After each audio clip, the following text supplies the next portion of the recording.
Remember, remember the 5th of November, gunpowder, treason and plot. I see no reason why gunpowder treason should ever be forgot. On Derek Acorah's quest for Guy Fawkes, we'll attempt to remember the gunpowder plot in a unique way. As acclaimed psychic medium Derek Acorah brings all the conspirators in the plot to life, including the man himself, Guy Fawkes. And we'll try to answer those questions that have baffled the experts for years. The story is not complete. In November 1605, government officials searched the Houses of Parliament after being tipped off by an anonymous letter. In a small room, they found Guy Fawkes with enough gunpowder to blow the entire building and everyone in it to smithereens. Guy was arrested, taken to the Tower of London, interrogated and tortured. He confessed that he and a group of conspirators, led by Robert Catesby, had planned their dastardly plot. Their motive, King James I's persecution of the Catholics. The men were hunted down, brought to the Tower, and found guilty of high treason. They were hung, drawn and quartered, and their heads were displayed on stakes. This is Derek Acorah's quest for Guy Fawkes.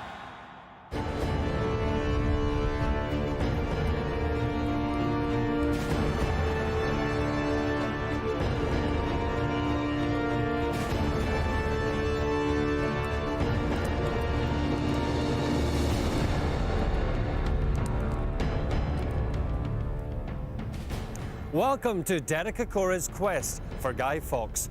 Now, I'm in York, where Guy Fawkes was known to have spent most of his early childhood, and it's here later where we will return to conduct a seance to try and make contact with Guy Fawkes himself. Oh, faith, it's so strong! And we'll be visiting other locations around England in our quest for Guy Fawkes, including travelling to central London to try and locate the site where the gunpowder plot is known to have been hatched, at the Duck and Drake pub. This building, it's angled. To the Houses of Parliament, where Guy Fawkes was arrested and eventually executed. Quietly crying out for mercy. We'll also head to the Ashmolean Museum in Oxford, where Derek will perform psychometry to read the residual energy on the lantern that Guy Fawkes used during the plot. They know I'm not John Johnson. And then on to the Public Records Office at Kew, where the anonymous letter and written confessions of Guy Fawkes have been carefully preserved for 400 years. Parker must read this. Parker. Then we'll travel by boat to Traitor's Gate and the Tower of London, where Guy Fawkes met his darkest hours. How could they take any more out of this man? Now, leading our quest is psychic medium Derek Acorah. Derek, great to see you. Are you looking forward to the quest? Absolutely, I'm way excited, Angus. And of course, I've got my guide Sam with me here to try and unravel maybe any secrets connected to the gunpowder plot. And also joining us from Bristol University is Professor Hutton, an expert in the gunpowder plot. Now, Professor Hutton, there are many conflicting theories surrounding the gunpowder plot. Now, from a historian's point of view, what are the burning questions that need answering? Number one, who wrote the Monteagle Letter that betrayed the plot? And number two, why did the plotters carry on with the plot when they knew they'd been rumbled? Well, there's certainly lots to find out, so let's get started. Our quest begins in central London, reputedly the site where the gunpowder plot was first hatched, at the Duck and Drake pub. Professor, why are we here at this location? Because somewhere around here was the Duck and Drake Tavern, where the gunpowder plotters met to swear the oath to make the plot happen. We have no idea where it was, because the district was flattened by the Great Fire of London, and the one thing rebuilt was this church, St Clement's. OK, Derek, well, this is where you come in. Let's see if we can find it. Angus, let's go this way. Derek's psychic ability immediately leads him to the south of the church. It stinks. It's... Oh, you know, it's like it takes my... Oh. Here we go. Oh, it's angled. This building, it's angled. It's not as we've got here. It's angled. I go across in the front here. What does that mean? I feel that there's, within the structure of this building, this inn, you know, it's like as if I'm at a tip and I could go into the water here. There's no two ways about this. We're so close to the running water. Now, down there is actually the River Thames, but it's quite a fair bit down. It's closer. It's closer. Why, I don't know. He's right about the smell he was experiencing here, something flowing, because the River Thames came up to within a few feet of us here. It was much broader in those days. And the really fascinating point is about the tavern, because conventional wisdom would have it in the opposite direction from the church. of length. We've come in the wrong direction, There's a gap. most people would think. What we'd have here were private gardens and houses going down to the river. But it's possible that a tavern was here, in which case the accepted wisdom is wrong.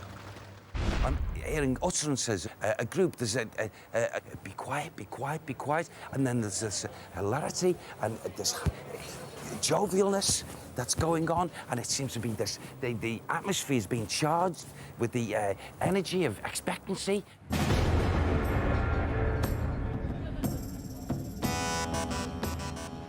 The first meeting of the 5 core members of the Gunpowder Plot took place in central London at the Duck and Drake pub in 1604. There was Robert Catesby, Thomas Percy, Thomas Wintour, John Jack Wright, and Guy Fawkes. Gentlemen, I propose a toast. Good King James has had his chance. I say we blow him back to Scotland and see the English throne restored to the Church in Rome. And I get this lull. I get one man who seems to be, my words, lauding it. He's got everyone captivated. Everyone's listening to him. He's got leadership qualities, this one. He's Robert. That keeps on flooding my mind. Robert. He's a strong-willed character. He's a very, I feel flamboyant. I've got this feeling of flamboyance about him. It's as if these other souls are looking up to him. And I feel there's, when they exited, after a period of time, they were coming out elated. They were elated as if this was something that they could achieve, that they were going to do. And I feel without Robert being in central position and place, they would not have had this innate motivation. Well, this helps Robert us a great deal, Derek, at the start of our quest. Catesby. Robert Catesby. I feel that within this group of hothead men, there were two men of a similar, if not nature. One would be Guy Fawkes and one would be Robert.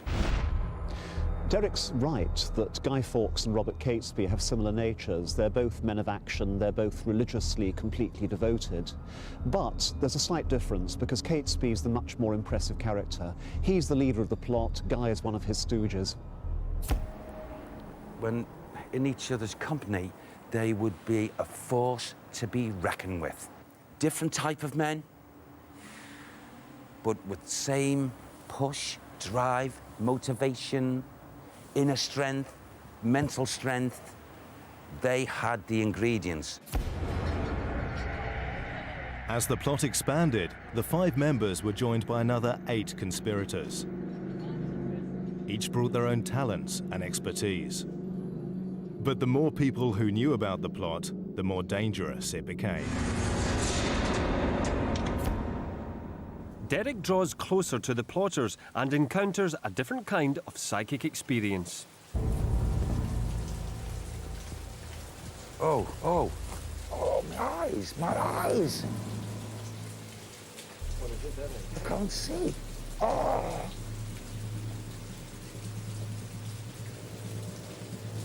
My eyes are burning. Get it off, Sam. Take it off me. Take it off me.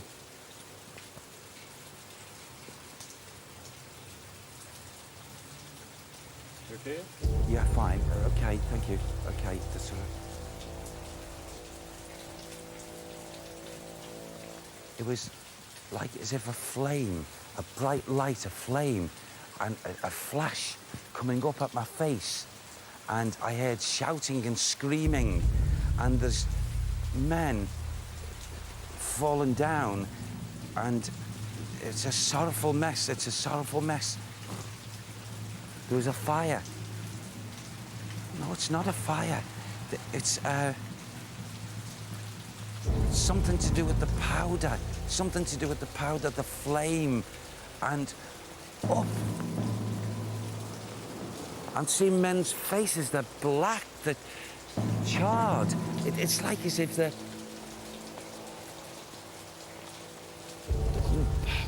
The gunpowder went up and blue. Was it here? Was it in this building? It was not. It was not. But Robert knew.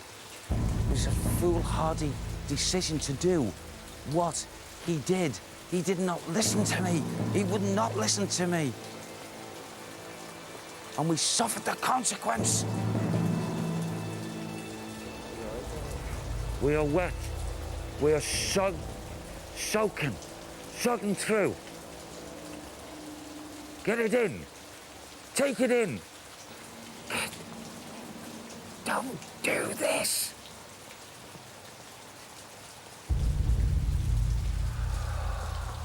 Take it off me. Back it off. I don't want the inside. Take it off me now.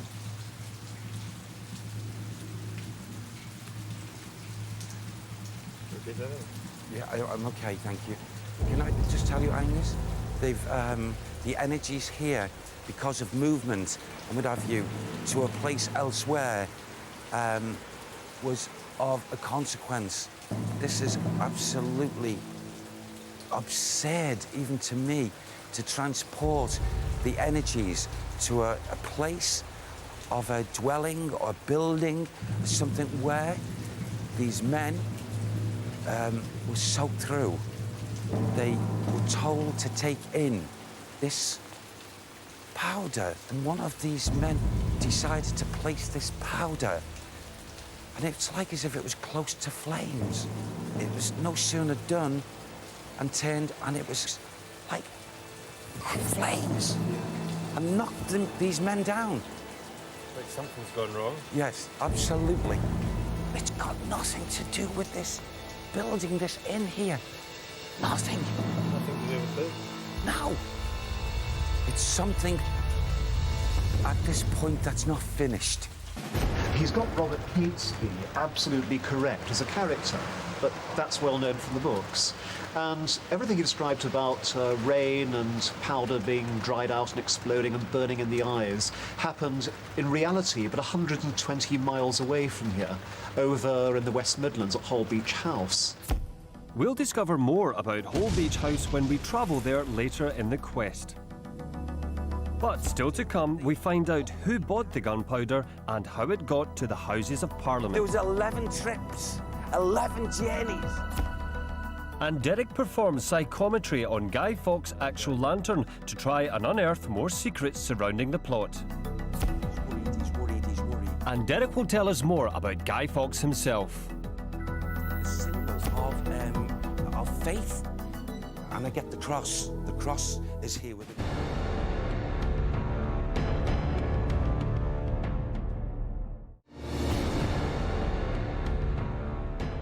Welcome back to Derek Acorah's quest for Guy Fawkes. Still to come, Derek will be performing psychometry on the lantern Guy Fawkes carried 400 years ago, and we'll be retracing the route Guy Fawkes travelled with 36 barrels of gunpowder. Now, exactly where the plotters acquired the gunpowder isn't known. Some believe it was shipped in from foreign sympathisers, although it's more likely it was bought on the black market from the Tower of London. Well, what we do know is that it ended up here in Lambeth and was transported across the river by boat. As the River Thames plays an important role in the plot, we take a boat ride to see if the psychic connections are stronger. At this moment, literally, coming under this bridge now and just training my mind psychically to try and discern any mental pictures of those days and times. What I have become aware of, and this may sound crazy, I've got this stench, a stench that seems to be surrounding psychically my physical body, but it seems to be coming from either side. And the only way I can say is that maybe it's taken me back to those times when the stench was quite unbelievable.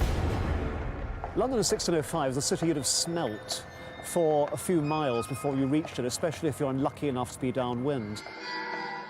There simply is no garbage disposal system. Everything is chucked into the street and eventually into the river, and I mean literally everything. And so it smells like the worst sort of public lavatory combined with a council garbage dump. I've just become aware as I was talking to you, and mentally a name was placed in front of me here. Now again, this is not coming from residual energy because there's not with water, but I get very strongly the name Wright, and Wright seems to be getting thanked. Oh, look at this. Whoa, thank you. Oh, Wright is being thanked. He's being thanked by another man. Thanked for the delivery. Thanked for the delivery. What did he deliver? He did the deal. He did the deal. He keeps on saying, Christopher did the deal. He's thanking Christopher. And I feel the deal was to do with what was being carried. There was 11 trips, 11 journeys along this water. 11. And Christopher was being thanked by Guido. You did a good deal because he told him what he had to pay to the merchant. The merchant sold him the gunpowder. It's to do with a ship. It's come by ship. And he's done the deal. Derek talks about Christopher Wright doing a deal with a merchant ship captain to get the gunpowder. And that's almost certainly how it actually happened. To get the gunpowder from a merchant ship is the easiest way of doing it because they carry it around to defend themselves. And Wright is a hard-faced man of action, the sort of lad who'd set up the deal. So, Wright, Christopher, 11 trips. Now, that's very interesting, they made 11 trips. But also ship, because we don't actually know exactly where the gunpowder came from. You know, Came from a ship. There are questions surrounding whether it was imported by sympathisers. Came from a ship, Angus. And the deal was done. It was taken to a room, a cellar, and held there. And they knew that they could cover it up to make the journey this way. The gunpowder was taken across the river to a house close to Parliament that the plotters had hired in December 1604. Some people believe the original plan was to create a tunnel, but this proved too dangerous. So the plotters used a cellar under the House of Lords. It was leased from John Waynard by one of the conspirators, Thomas Percy. Over the following months, 36 barrels of gunpowder were moved into the cellar. Well, the next stage of our quest takes us to Oxford, where we have been granted exclusive access to the lantern that Guy Fawkes carried when he was arrested in London. The lamp is currently being restored in the museum's laboratories. Just run us through what you're hoping to achieve here. Well, within this artefact here remains the energies of bygone times and people who've maybe been involved with it. It will also throw out maybe mental pictures to me and give me characters, personalities, and then trying to dissect, you know, who these individuals are or what is it this lamp is meant to them. Very exciting. Yeah. I've got goose pimples. Come on, let's get started. Just in anticipation, I'll let you do your work. Well, firstly, the first amazing thing that seems to be jumping out at me is I've been transported back with yourself, so to speak. Now, if you can't see that, I'm sorry, but it's like as if I'm stuck. Not stuck, I'm housed in a darkened area. I don't seem to have great height above me, but I seem to be moving around. This is a character, a personality that has had some association with this item. And he's like this, and he's got his head down, he's thinking deeply and thoughtful.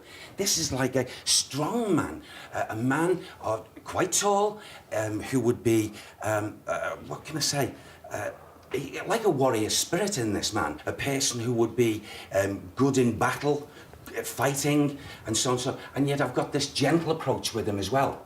I've got this meaningful approach. Also, what comes to mind here, it's placed in front of me. It's like the symbol of faith. And I get the cross. The cross is here within the fabric here. And with this, I'm also getting JJ. JJ comes from this. JJ. JJ. I didn't, what this, that's initials, JJ. And I'm also, this man is quite a strong man. He's got brown, it's a blend of brown and reddy beard and hair under the nose. Physically, Guy Fawkes is a looker. He's a redhead. He's got auburn hair and beard and grey-blue eyes. He's a handsome man in the prime of life. Tall, lean, fit, enticing. I keep on, why it's emitting this, I don't know. But I'm getting a confliction coming from this, Angus. Mm-hmm. And one moment I'm getting a Spanish influence or something that of understanding Spanish, and then suddenly I'm in France. And I feel, I'm not saying that this item went to Spain or France, but it's got a connection for, and I can't quite work it out. Yeah. GF. JJ and GF come together. To try to keep the plot a secret, Guy Fawkes used the alias John Johnson. It was during his time on the continent that he adopted the name Guido. It is believed Fawkes left England in 1593 for Flanders, now modern-day Belgium, where he enlisted in the Spanish army. He is known to have held a post of command when the Spanish took Calais in 1596. The conspirators recruited Guy because he was an explosives expert from his time as a soldier. It was also an advantage that he had not been seen in England for a decade and never spent much time in London. His face would not be recognized, and he could carry out the plot without suspicion. Thomas Percy. Thomas, we can trust you, Thomas Percy.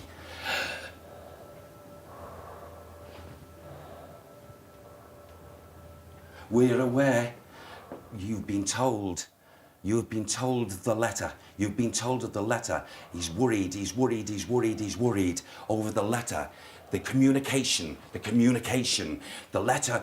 What do? We must get Francis.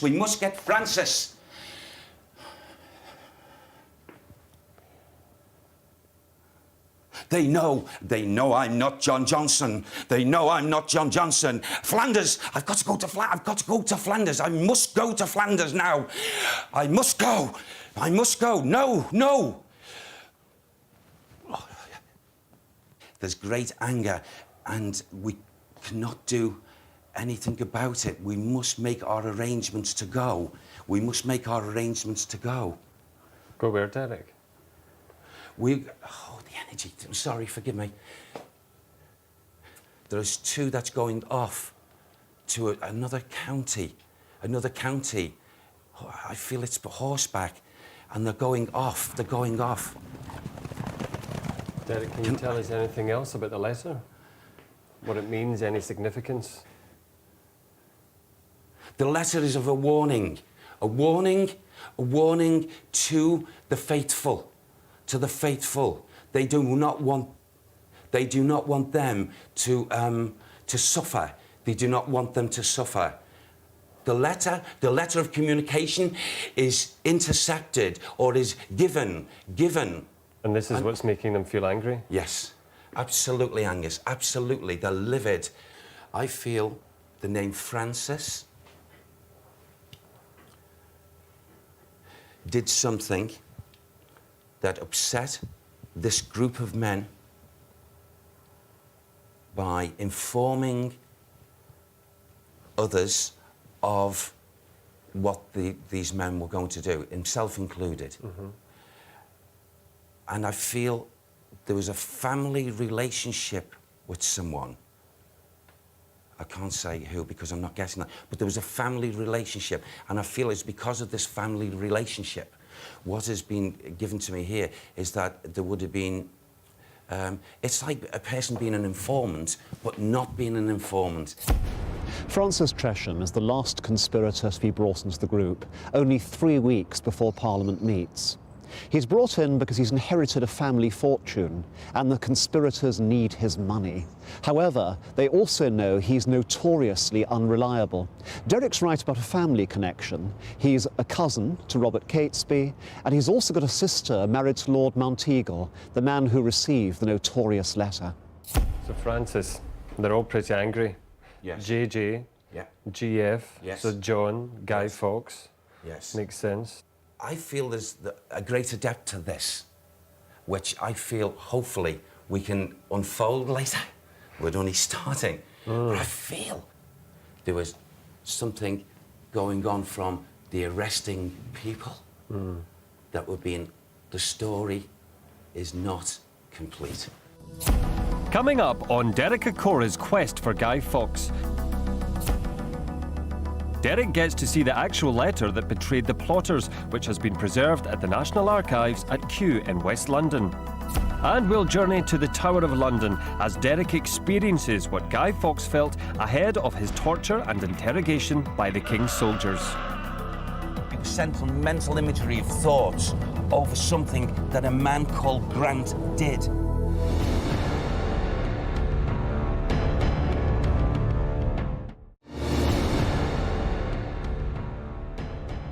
Welcome back to Derek Acorah's quest for Guy Fawkes. So far, Derek has made a psychic connection with Robert Catesby, one of the key conspirators of the Gunpowder Plot, at the site of the Duck and Drake pub in London, where the plot was hatched. Catesby, Robert Catesby. Also, Derek claims that it took 11 journeys by boat to transport 36 barrels of gunpowder to the Houses of Parliament. 11 journeys. Wow. And we know that an anonymous letter was sent to Lord Monteagle, warning him of the Gunpowder Plot. And Derek also talked of a family connection with this. The letter of communication is intercepted. Well, it's time now for us to continue our quest as we move on to our next location. It's here at the National Archives in Kew in London that the actual letter is kept. And we're hoping Derek can tell us who sent that letter and why.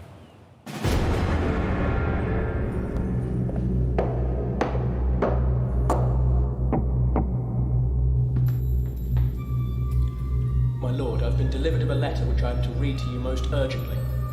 Although the letter was vague, it clearly warned William Parker, the 4th Lord Monteagle, to avoid the state opening of Parliament. But why did the servant read the letter out loud? This being the same servant who goes on to warn the plotters of the letter's existence. But why Lord Monteagle rushed off to tell the Secretary of State Robert Cecil is also still a mystery. No harm, for the danger is past as soon as you have burnt the letter. I hope God will give you the grace to make good use of it, to whose holy protection I commend you. Now, Derek, during your reading of the lantern, Yes. you said there was a message. You mentioned this. That could have referred to this letter known as the Monteagle Letter. Amazingly, it survived 400 years. We're wondering if you can give us anything from this. Well, you know, Angus, just by holding it, emanations almost immediately are surrounding me from the residual energy, being transported from this letter here. I become aware, and I also want to point out, without alarming anyone, that since I'm holding this letter, I'm very aware of a spirit man who's actually viewing us, watching us. He's in our atmosphere. I won't say he's concerned, he is interested. Now, I'm going to place it down, if I may. Okay. And I'm aware of a man and the energies of a man who actually put pen to paper, meaning this here. A man who's articulate, a man who's probably got an important position, or he's a well-respected man. He's not just the run-of-the-mill. And I feel with this man, he is not, I can tell that, he is not one of a group of these men in this plot. He is not. He's got someone there. He told this man that he wanted him to take and deliver this, and I feel this letter. This man that takes... Okay. Who is this, Sam? Can you help me with this? From here, I'm getting the first name, Robert. Robert. Robert C. Cecil. Robert Cecil. Derek's theory that Robert Cecil wrote the letter, or to be more exact, Robert Cecil had the letter written, is one of the classic theories about the Gunpowder Plot. And it's quite plausible, but it's been around quite a while. Cecil would have had the letter written in order to spring the plot on the public in the most dramatic possible way. This soul who wrote this letter, this soul, the name Robert Cecil, whilst he was writing this letter, what was coming into his mind, I feel, was William. William? This must go to William.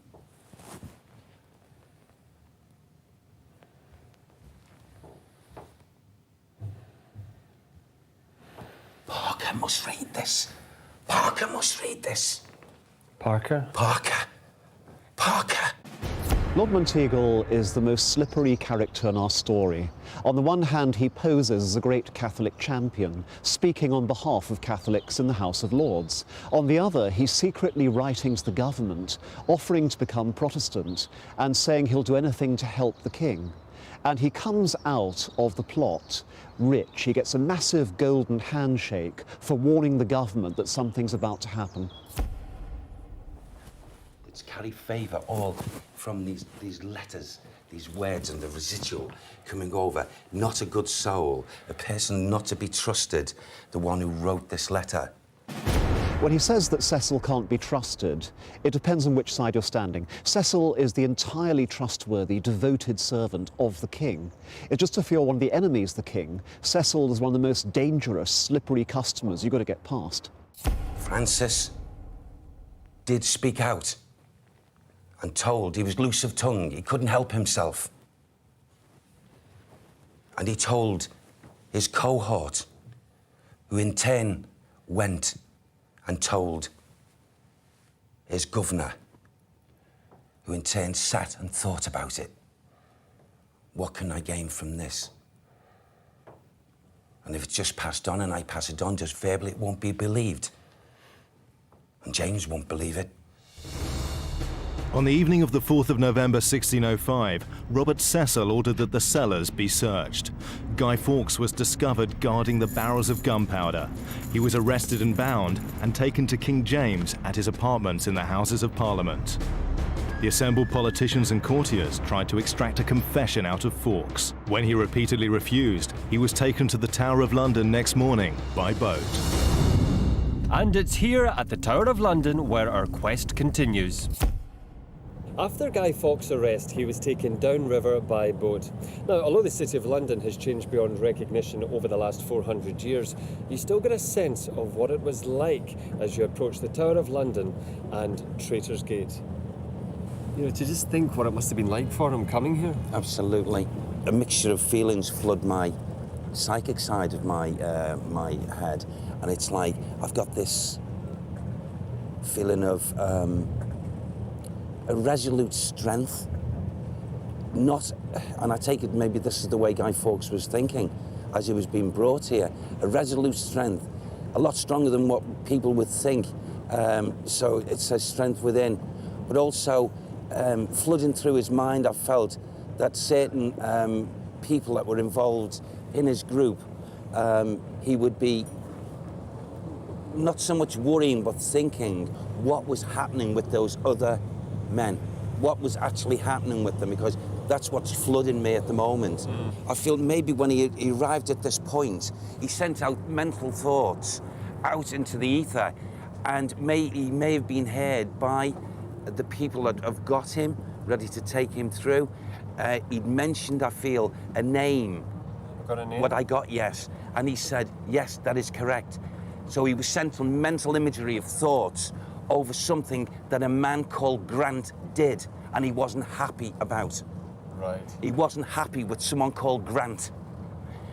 Whether Grant was a person that, because I don't know who Grant is, but whether Grant could have helped him or could have got a warning to him or could have helped him. And it's like over and as he was coming down the water, over and over again, he's sending these thoughts out about Grant. Grant could have helped him. There's nothing in history that indicates why Guy Fawkes might have been irritated with John Grant. John's one of the most reliable people in the plot. He's also one of the darkest horses in it, a quiet, devoted man who gets on with his job and doesn't get in the way. And he isn't one of the leading conspirators, but there may have been some tiff between the two men for reasons for which we have no record. What can you tell us more about Guy Fawkes? I mean, you mentioned strength there. We know he was a very strong man. He must have been so determined. Not only was he resolute of character, he was a bit, I feel, I'm not a warmonger or a person who would want to go into physical battle, but this man, I feel, was, well, I don't know, as we talk about sportsmen being perfect athletes, this Guy Fawkes, I feel, would have been such a battler. A man that had strength, not just mentally, but physically. I feel not a small man, quite a big man. And I feel he had a warrior type way about him, totally different than all the other individuals that were linked with him.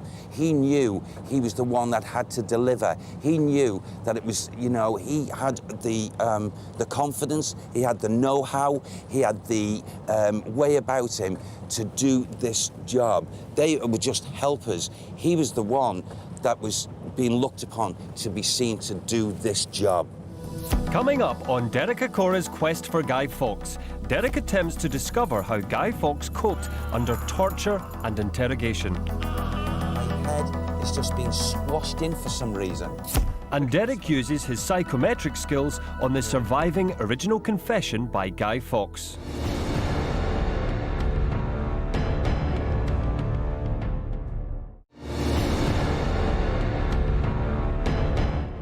Welcome back to Derek Acorah's quest for Guy Fawkes. Now, legend has it that on a quiet night, you can still hear the ghostly cries of Guy Fawkes from the Tower of London. But nobody really knows what actually happened here 400 years ago. Did he betray his conspirators, or did he defy his interrogators so that they could escape to the continent? Professor Hutton, tell us about the imprisonment of Guy Fawkes in the Tower of London. We know that Guy Fawkes was tortured for 3 days in succession. When he goes into the tower, he's still saying nothing.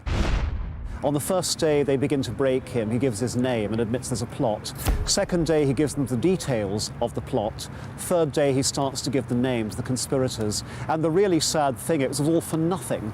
By the time that he was giving up the real details, they'd caught the gang anyway. Do we know what methods of torture were employed against him? We know pretty well exactly what happened to Guy Fawkes because James the King gives the order that the gentler tortures be used unto him, proceeding by degrees to the most severe. Now, the gentler are the manacles. Now, these are iron gloves stuck up on the side of the prison wall. And you are hanged by your hands in the gloves, and the gloves are tightened on you until the blood runs down your wrists as your hands are crushed. And you're left dangling there until your muscles scream. That's the gentle. They then proceed to the rack, which means you're stretched on your back by cords that pull upon your arms and legs until the tendons and the sinews are being ripped, and eventually your arms and legs simply come out of their sockets. But you can see the effect on him by his signatures and the confessions, which get weaker as they go on. In between the bouts of torture, he'd probably been put in a prison called Little Ease, which means you can't lie down, you can't stand up, and so you can't sleep, so you're further broken.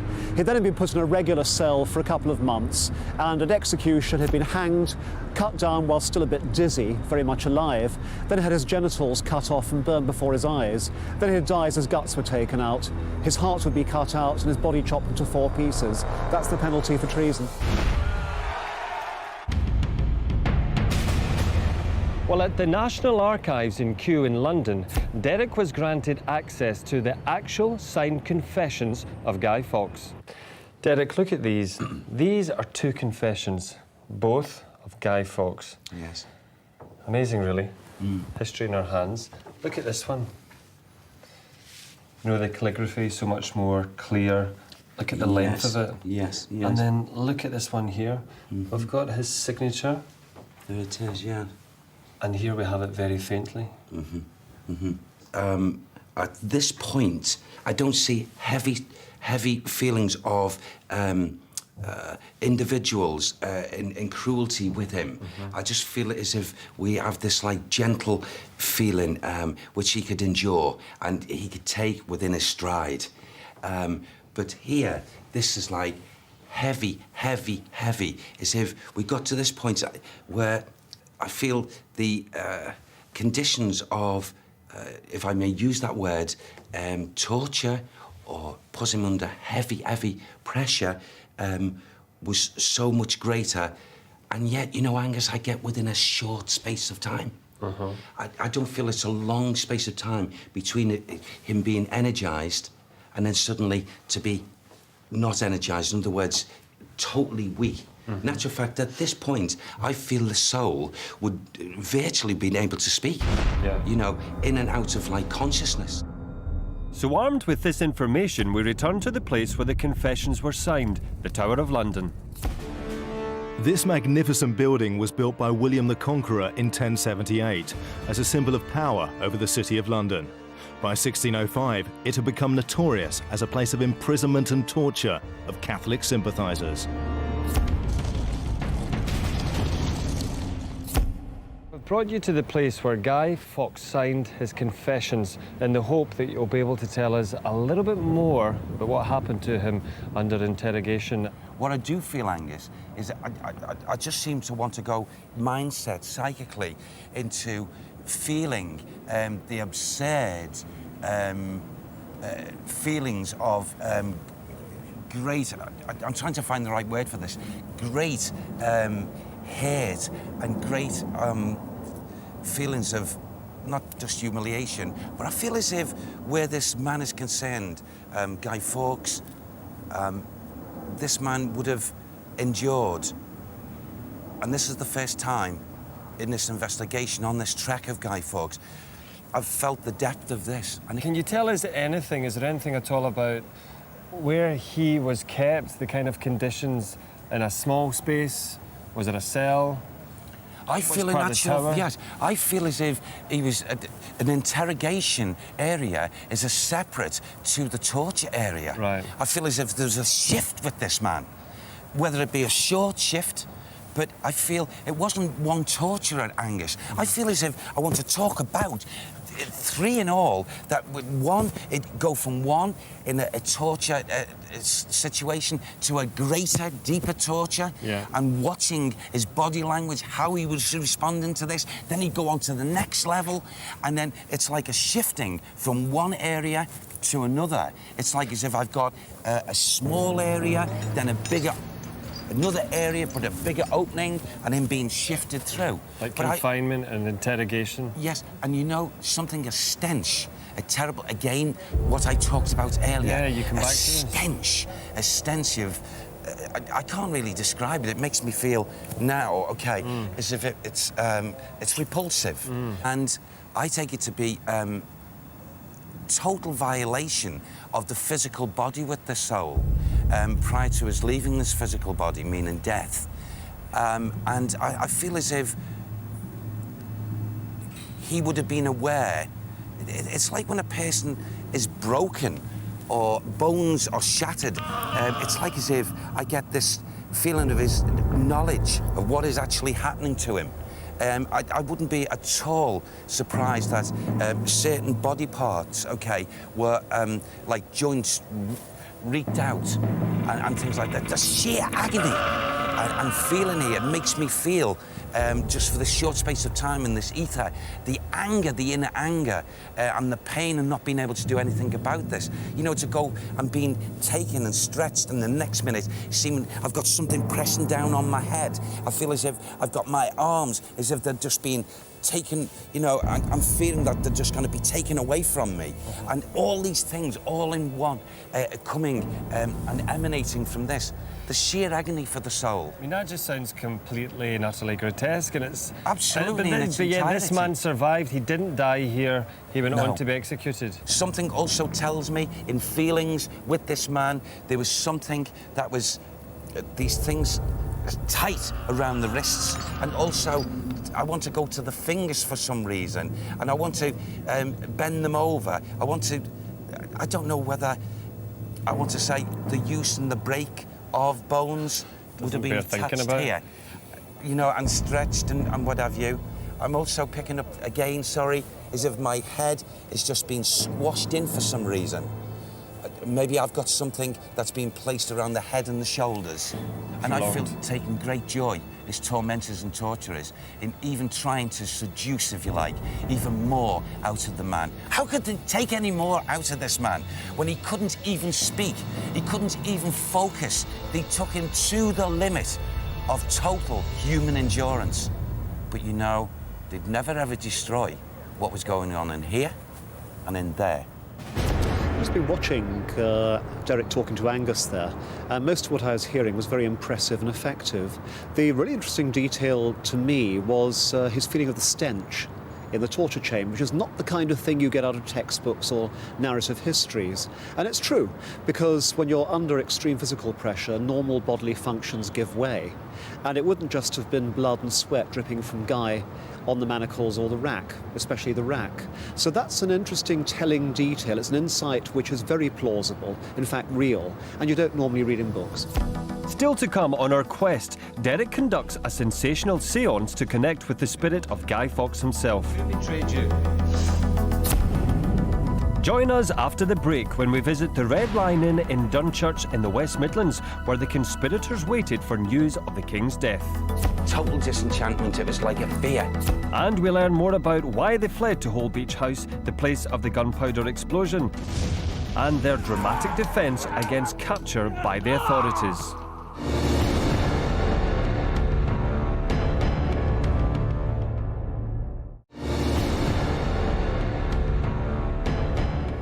So far, our quest has given us some fascinating insights into Guy Fawkes and the Gunpowder Plot.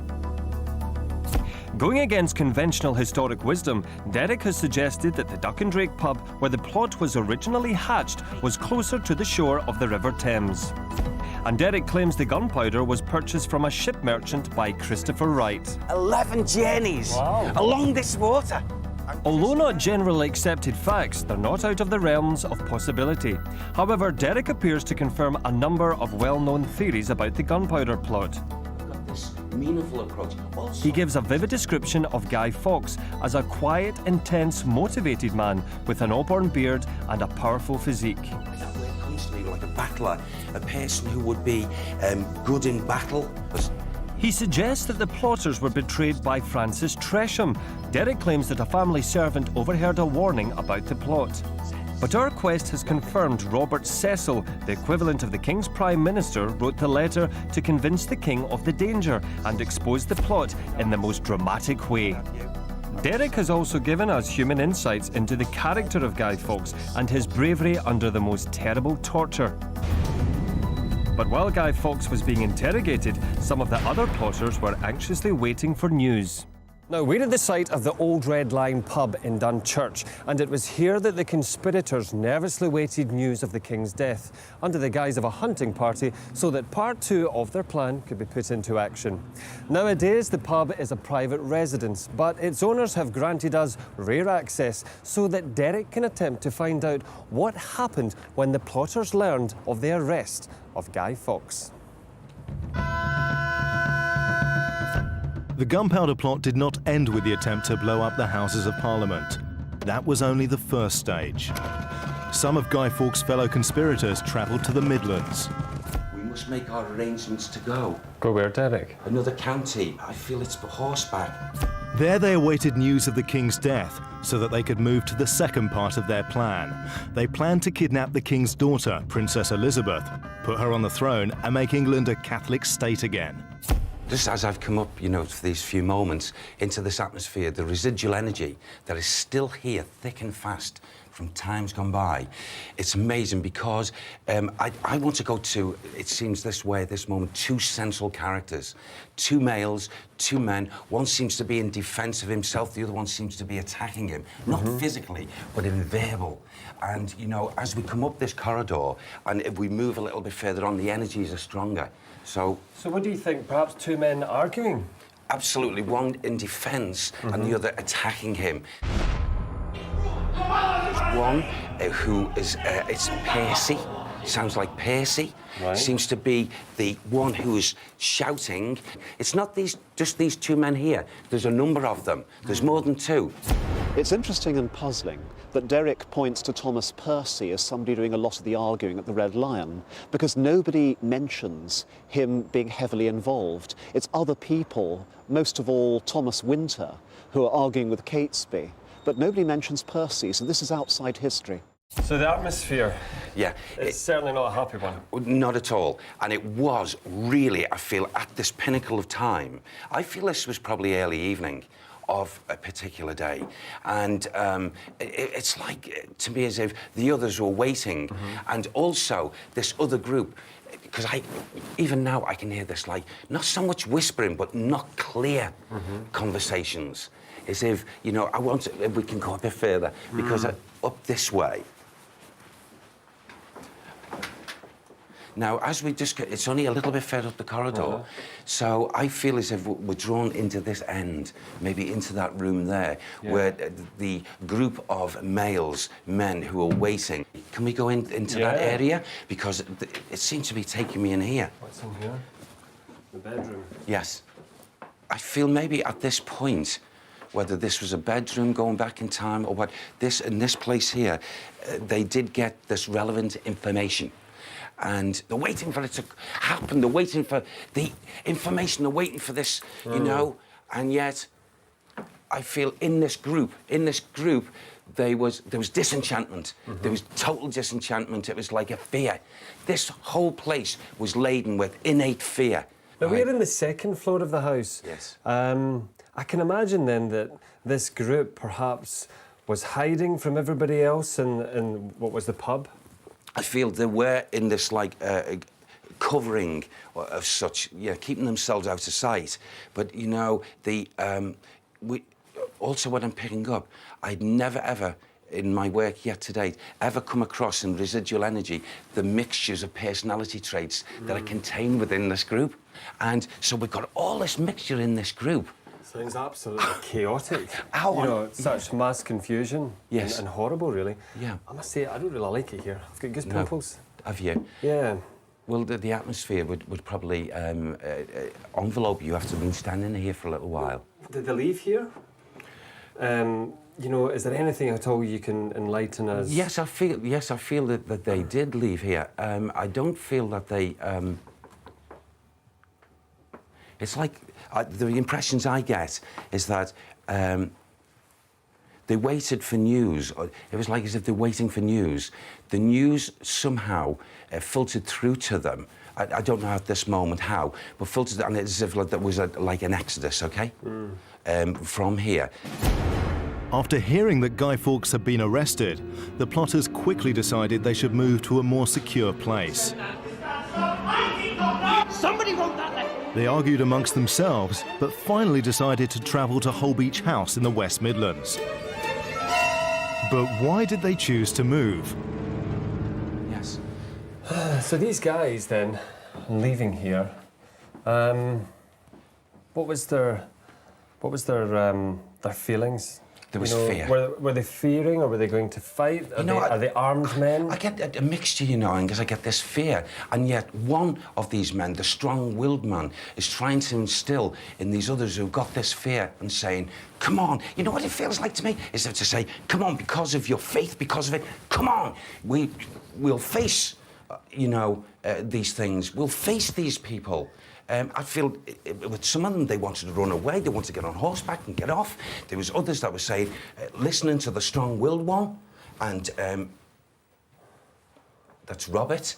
And it's like, I feel a couple of them had this feeling, because that's still left here. It's like, not unlike martyrdom, you know? I'll fight, you know, although we know our cause, or it's been botched, it's gone. And I feel the fear was that they would leave this place, but also there was a feeling that if they had to face it outside, that they would. And so there was such a, I don't feel, it wasn't a quiet atmosphere. It was a very shouting, anxious atmosphere. It was a weak and a strong atmosphere from different personalities. It was frantic. Derek's belief that there were quarrels among the plotters is absolutely right, because half the plotters gather at the Red Lion pub in Warwickshire, waiting to start a rebellion once Parliament's been blown to smithereens. Instead, the other half turn up from London in a lather on horseback to say the plot's been betrayed. And then Catesby, after lots of argument, persuades the others to commit suicide by carrying on with the rising anyway. So they head off and end up taking refuge at Holbeche House. So if these guys had a plan, it seems to me that it's all going up the Swanee. Yeah. Yes, absolutely. You know, it's just all sounds chaotic, as if it's all in disarray. And interesting too, Derek, that you've pinpointed this part of the house, or of course it would have been the pub. So this is where it all happened here. Now, from what you're telling us, actually comparing that to the evidence we have, we know that the men were here. We know that there was fear. And you mentioned information. Well, they did receive information here, which we believe prompted them to leave. So let's move on to where they went to next. Yeah. Derek and Angus now travel the 53 miles to Holbeche House at Kingswinford in the West Midlands, as the plotters did 400 years ago. The gang were well armed and had a good supply of gunpowder, which they had acquired to carry out the second phase of their plot. However, the weather was against them. By the time they reached their destination, they were cold, wet, and despondent. Fearing they would be unable to operate a defence with the damp gunpowder, it was decided to dry the powder in front of a fire. It was a terrible mistake, the resulting explosion blinding John Grant and burning the others. You'll remember Derek talked about this incident earlier in the quest, at the site of the Duck and Drake pub, when he physically experienced being blinded. My eyes! As Derek arrives at Holbeche House, his blinding experience now makes sense to him. First time ever, it was like as if I was transported from that psychic energy into a new realm which I've never entered before, Angus. And it was like as if I was standing detached, and yet there I was in a different aspect, a different viewing, if you like. But it's got nothing to do with this building, this in here. Nothing. I would say it was psychically remote viewing, if you want to put it for a finer word. And I'm looking at a scene, a situation. I'm hearing different voices of men and what have you. And it was like as if I couldn't do anything about it. It had to be run through, if you like. Yeah. And it was the most fascinating and at some time alarming situation to be find yourself in. And it was definitely away. This picture was away from the Strand. Can I tell you something now? Is where I've come to now, I feel, and I knew it when we first arrived here, is that belongs here. Well, that's exactly what I was going to say to you, Oh, because sorry. everything that happened the other night, everything you told us was so very accurate. It happened here at Holbeche House in Staffordshire. This is the first time in 26 years, okay, of developed mediumship that the spirit realm have deemed that sort of thing to happen to me. Yeah. And I don't feel it's so much the spirit realm, but either an individual or a couple of individuals of these plotters that have been around us, not really tried to express themselves. I have mentioned on a couple of occasions about I'm aware of an individual spirit person listening in, watching, seeing what we're doing, yeah. And I feel it was maybe those two that got their heads together to transport me into a situation of what happened to them finally. Let's go inside. Please. Still to come on Derek Acorah's quest for Guy Fawkes. As we enter Holbeche House, Derek connects with the spirit of the Gunpowder Plot leader himself, Robert Catesby, and experiences his extraordinary final moments. Thomas, are you with me?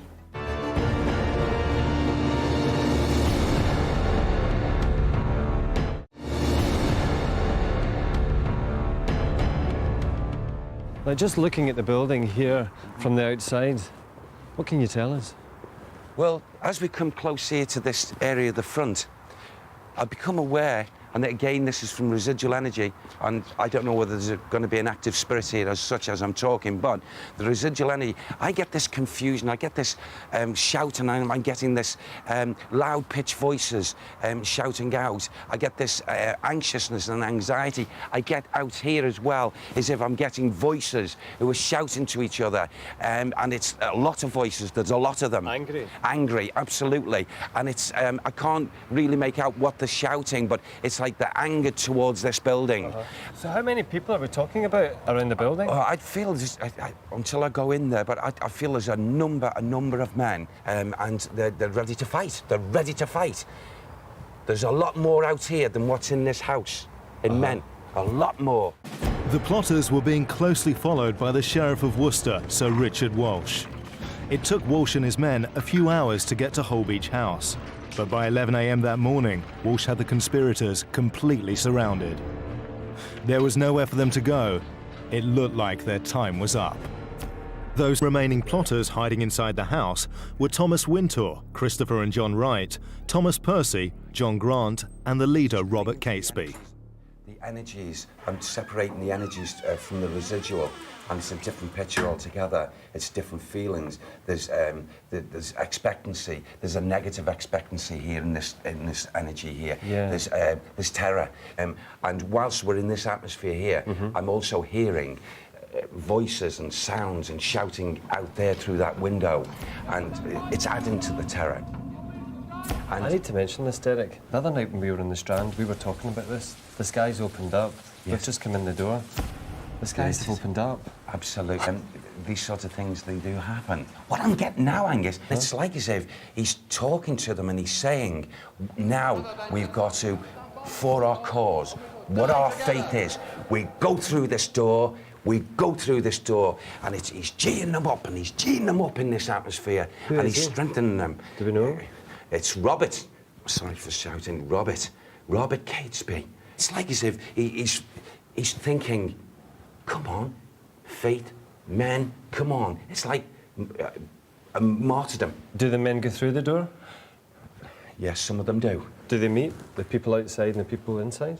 Can I tell you what? I feel now that two of them actually bolted to this door, and he was watching them. They went through, the two of them together. It was like one after the other, and they're shouting and screaming, and they've got the guns, and they're pointing, and the next minute, bang, they slumped, the two of them hit and come through the door. It's like one fell, then the other fell. And the others were back here, and the terror again. And the door's open, ajar, and they can hear the screaming from outside. Do you want to go out the door? Can we, please? Yes. John and Christopher Wright were the first out of the door. They were followed by Thomas Wintour and Ambrose Rockwood. Walsh's men were at first cautious. Some of the conspirators had reputations as the finest swords in the country.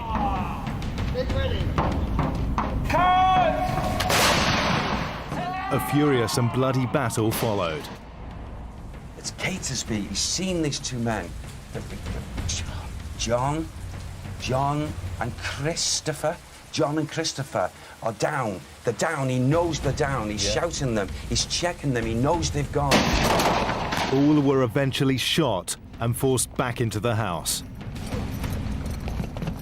The Wright brothers being mortally wounded.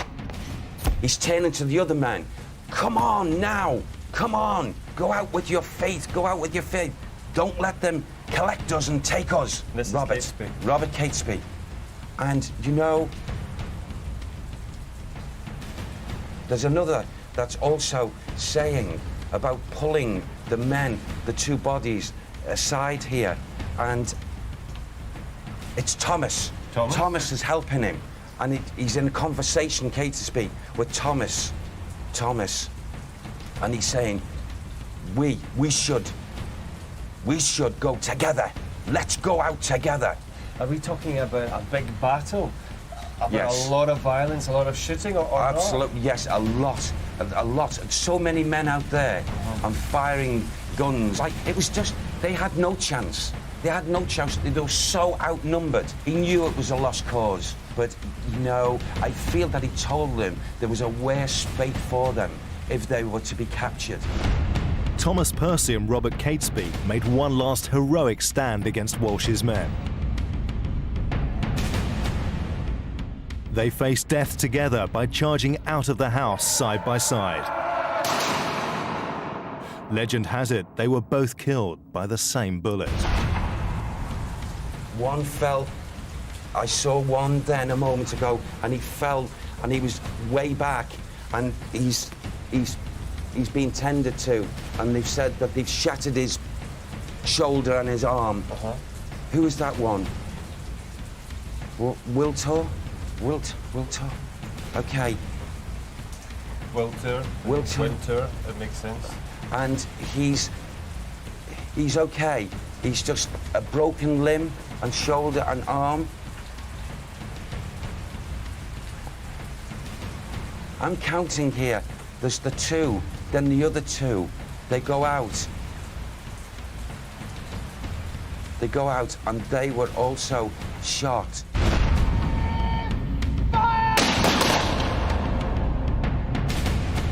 Thomas Percy was killed outright.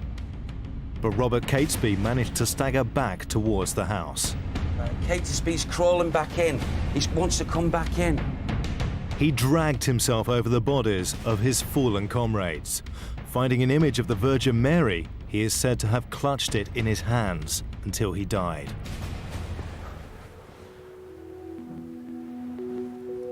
He's holding something.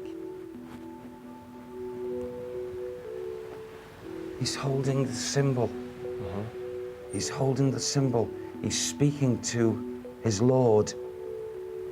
Please receive me in my faith. Thomas, are you with me? Are you with me? We went out together.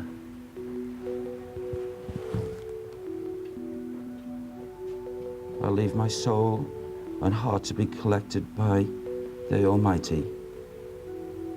Make it swift, my dear Father God. Thomas. It is done.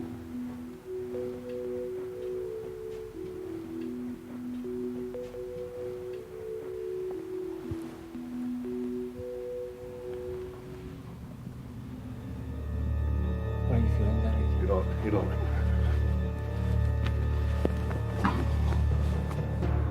In a dramatic conclusion, Derek experiences the final moments of Robert Catesby's life. All right. Derek, what happened? I was, All right. Stay like that. He was hit. He was hit, and he asked his creator to collect him. And he was talking about bravery. He kept on saying Thomas Percy, because I feel that these two were mortally wounded at the same time. Two of the best-known facts about the Gunpowder Plot are that Percy and Catesby are mortally wounded by the same bullet, and that Catesby crawls indoors to die and is found clutching an image of the Virgin. It's actually a picture.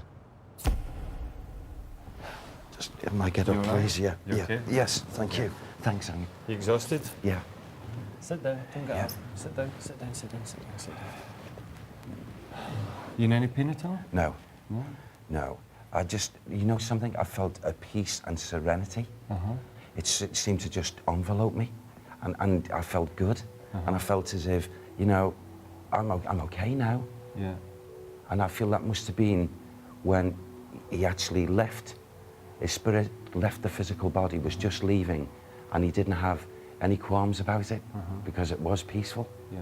Which makes us think about death and the way we interpret death, not just back 400 years ago, but now, in the modern day. Absolutely. But leaving the body.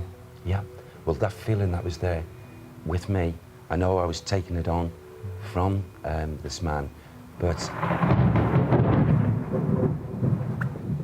it's amazing leaving this, okay, on the day the elements letting go like this. Yeah. And I suppose it is in response to what we're actually doing. Who knows if the thunder, lightning and heavy downpours were connected to our investigation? What we do know is that the plotters at Holbeche House decided to die as martyrs rather than traitors. The other plotters were arrested and joined Guy Fawkes at the Tower of London. Join us for the sensational climax to our quest for Guy Fawkes as we travel back to the Houses of Parliament and discover how the traitors met their grisly deaths. Parts just dropping away from him. And we return to York to conduct a séance in an attempt to connect with Guy Fawkes and resolve that unanswered question. Why did the plotters continue even though the authorities had been alerted to their plan? Are you Guy Fawkes? Yes!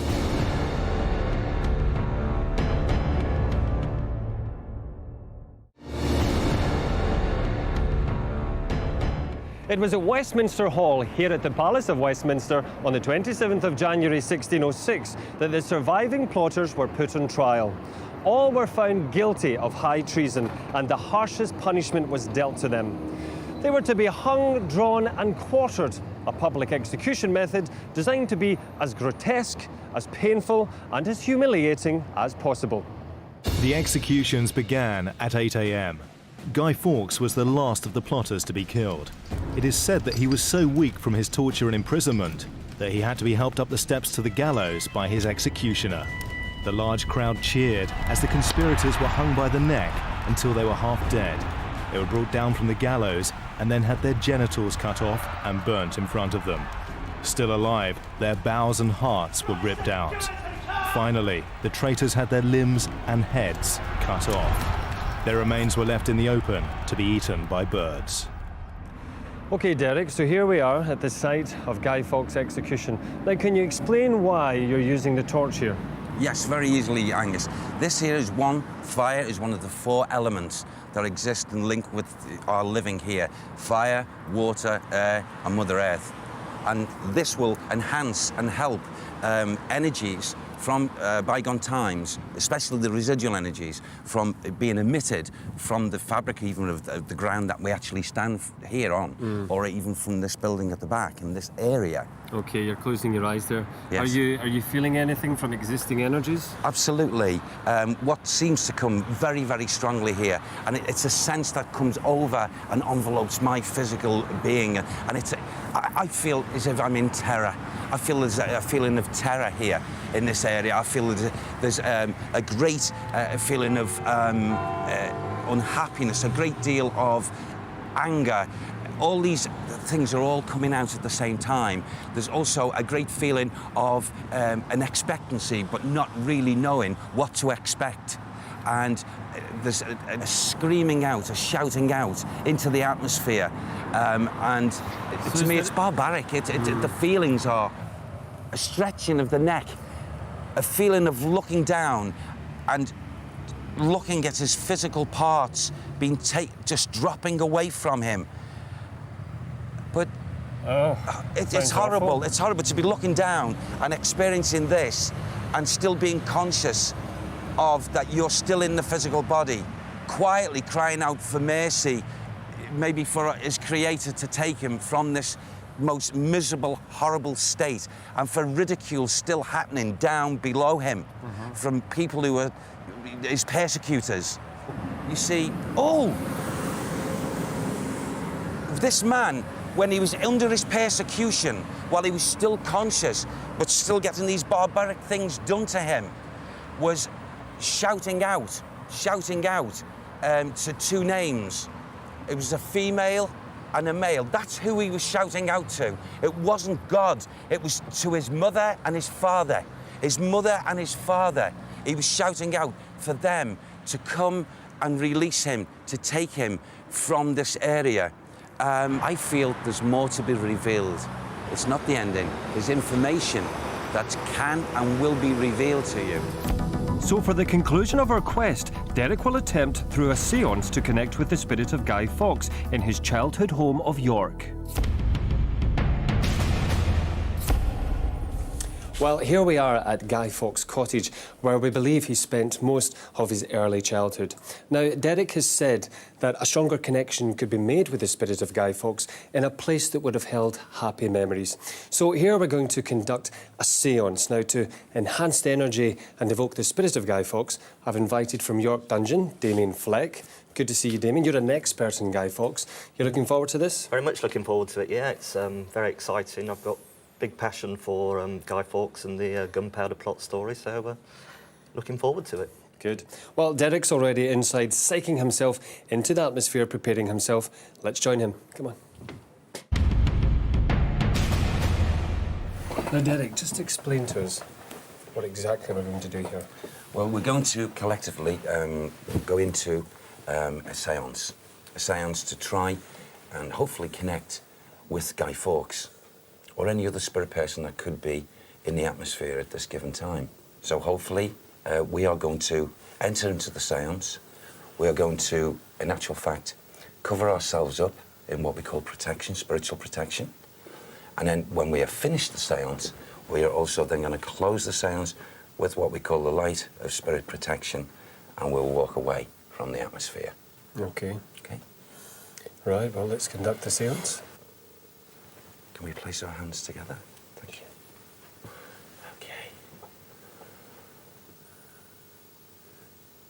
Okay.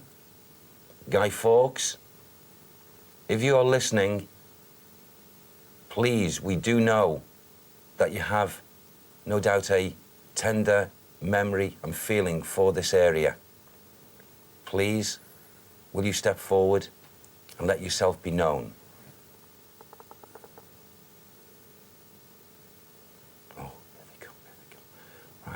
What is actually happening now, Damien, Angus, is that there's an energy, in actual fact, 4 energies that I can see, even though I've got my eyes closed. I'm aware there's 1 lady and 3 gentlemen. What are you seeing, Derek? This lady seems to be walking around the circle now, and I feel it's as if she's testing the feelings of our energies. If either yourself, Angus, Damien, feel anything coming around, a change of temperature, touch, please say so. There's a tenderness about her, and there's also a feeling of willingness to come close, more so than the 3 gentlemen. I heard a man's voice, and he's repeated it 3 times, and I'm going to repeat what I've just heard. Tell us. Edith, come along. Edith, come along. No, I believe that Edith is the name of Guy Fawkes' mother. Oh. Who's the man, Derek? I can't quite make out this. There's another 2 joined. There's 6 of them now. What's that noise? Just here. Did you hear that? That yes. tapping? Yes. The energy's building now, Angus. This is encouraging now. Come forward. Who's the man, Derek? Don't. Oh, okay. Edward. Did you hear that, Damien? I heard that. It's Edward. Edward. Edward, now. Unless I'm Edward. mistaken, that would be the father of Guy Fawkes. Guy Fawkes, are you here? Please step forward, sir. Oh, that made me jump there. I thought I felt a breeze coming across my right hand, your left, Damien. I don't know if it's my imagination or not. I felt a breeze there on my right hand. Did you? Mm. Oh. Those noises are very strong. Edward, my dear. Who are you? What's your name?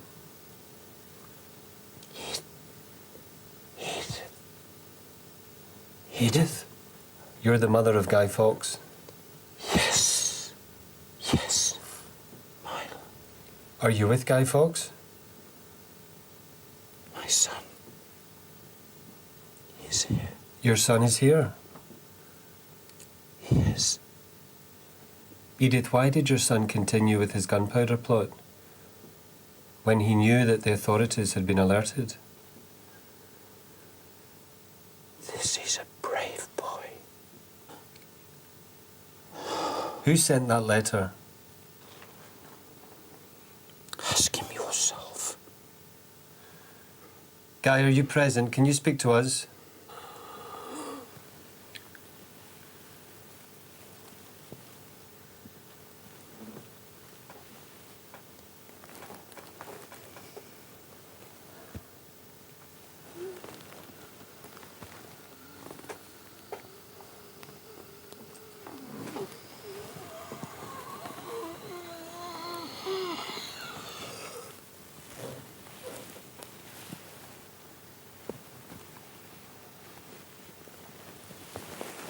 Are you Guy Fawkes? Yes! We've been going all around Why the country. did you... We want to ask you some questions. Tell me why you hatched the gunpowder plot. Our faith was so strong! Who betrayed you? Who went to the authorities? Who went to the authorities? Find this difficult. It's very, very... We don't want to harm you. We just want to ask you some questions. Who betrayed you? Was it a friend? It was not Tresham! It wasn't? No! Who was it? Who betrayed you? Give me a name.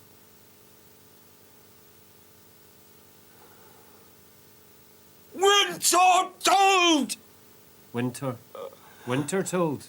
Robert Winter. Why did you continue with the plot? Tresham! We felt Tresham did, but it was not. No one, but no one would ever have thought Winter. He was pressurized into it. Yes. Why did you continue when the authorities knew of the plot? Why did you continue? A soldier. Faith. The other son, Tresham, a lunatic, but he did not sell me for those pieces of silver. Until I string, I'd cut him, I'd do all things to him. He betrayed you. Yes, yes, he did. Look at my gut, because of him. That's how. You were tortured? Oh, they did not break me, no. You told them nothing?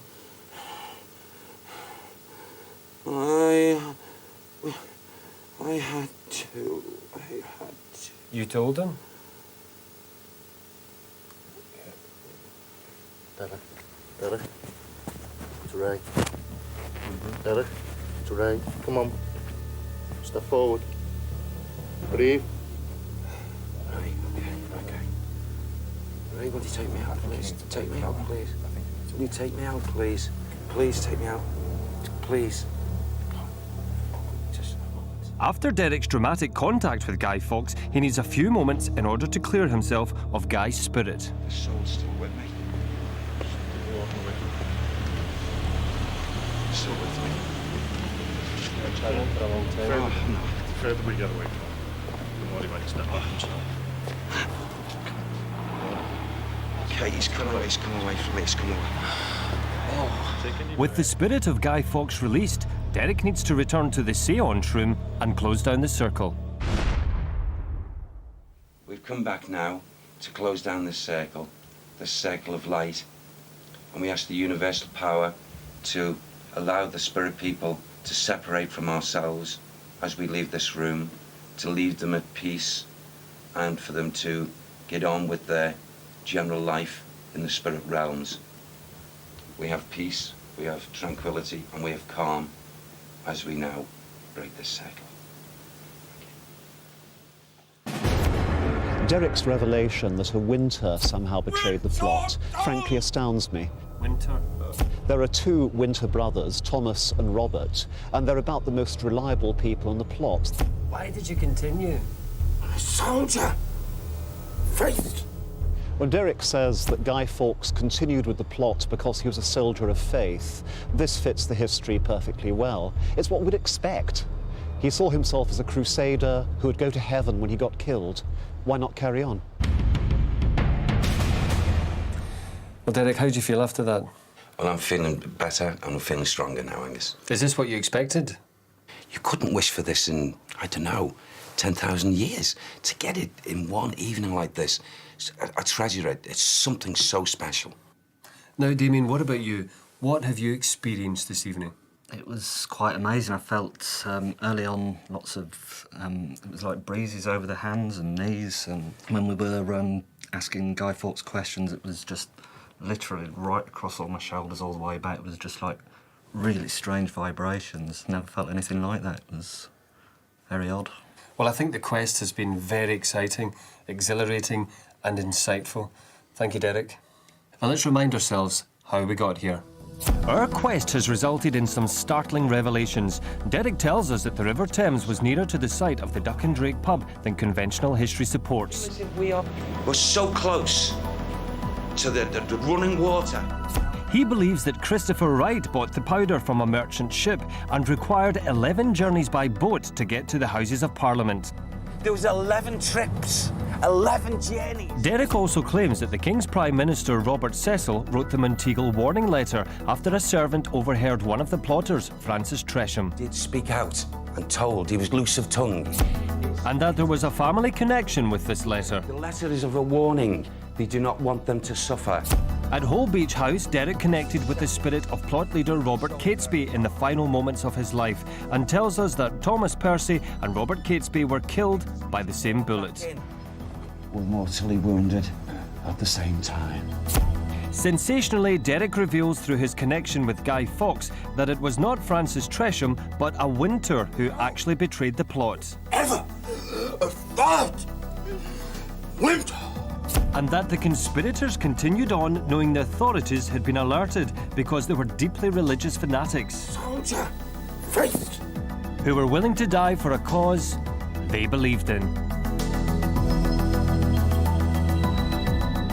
So remember, the 5th of November, gunpowder, treason and plot. This has been Derek Acorah's quest for Guy Fawkes. Good night.